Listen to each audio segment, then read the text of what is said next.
Nous commençons notre journal avec le président Abdel Fattah el-Sisi qui a loué l'expérience chinoise dans le développement tout en assurant la disponibilité de plusieurs opportunités pour réaliser un bénéfice mutuel entre l'Égypte et la Chine.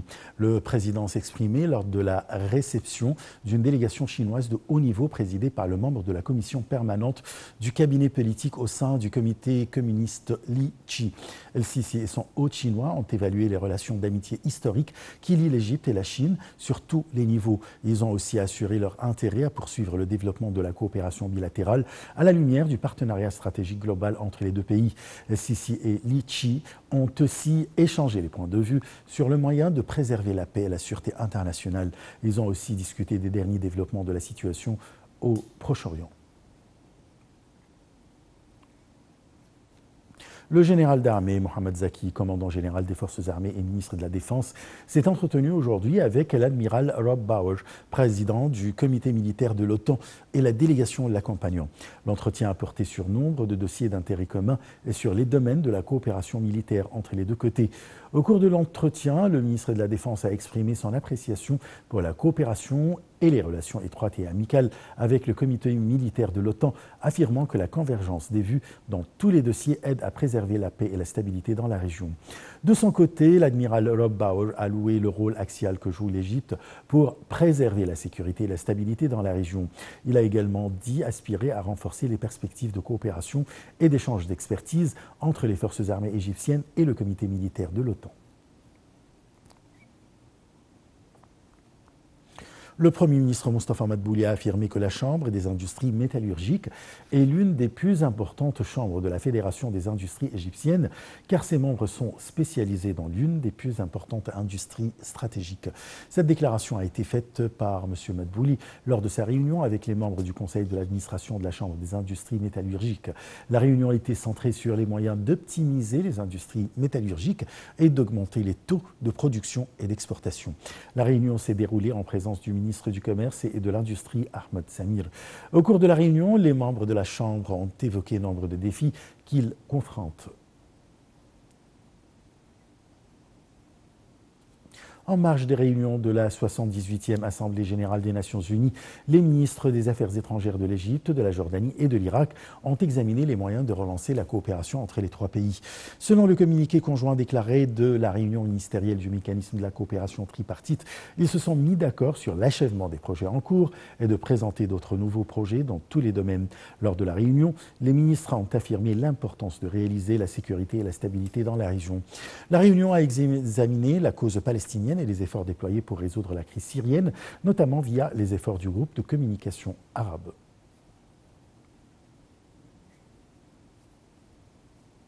À New York, le secrétaire général de l'ONU, Antonio Guterres, a loué le rôle pionnier que joue la diplomatie égyptienne dans les diverses instances internationales multipartites, y compris l'Organisation des Nations Unies.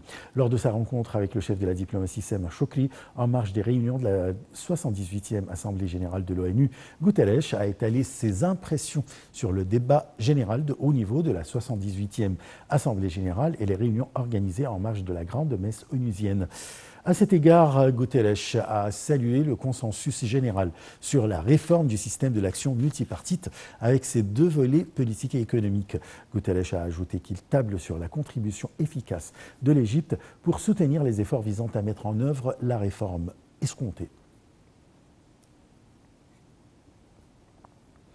En marge des réunions de l'Assemblée générale de l'ONU, la ministre de la Coopération internationale, Rania Mashot, s'est entretenue avec le secrétaire d'État allemand du ministère fédéral de la Coopération économique et du développement, Rochen Flashbars. L'entretien a porté sur la coopération entre le Caire et Berlin dans le domaine du développement, en particulier dans les projets de l'énergie. Madame El Mashot s'est également entretenue avec l'administrateur du Programme des Nations Unies pour le développement, Hachim Schneider. Cet entretien s'inscrit dans le cadre des efforts visant à renforcer les relations bilatérales avec les partenaires bilatéraux et multipartites dans le domaine du développement.